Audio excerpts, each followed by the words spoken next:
Ipinakita ni Kim Chiu sa kanyang vlog ang house tour ng kanyang rest house sa Tagaytay.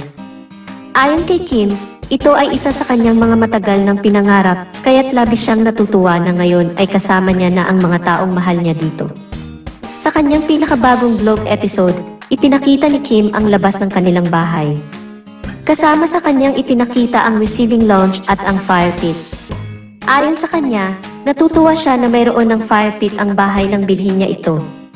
Dahil sa malamig na klima sa Tagaytay, madalas na nag-enjoy ang kanyang mga kaibigan at pamilya sa fire pit.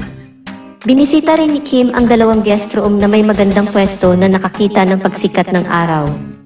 Ipinapaabot niya ang pasasalamat sa mga sumusuporta at nagmamahal sa kanya. At sa mga simpleng kaligayahan na hatid ng kanyang Tagaytay Rest House. Lagi sanang tandaan natin na ang tunay na kayamanan ay hindi lamang material na bagay, kundi ang mga pagkakataong makasama ang mga mahal natin sa buhay at magbahagi ng mga masayang alaala.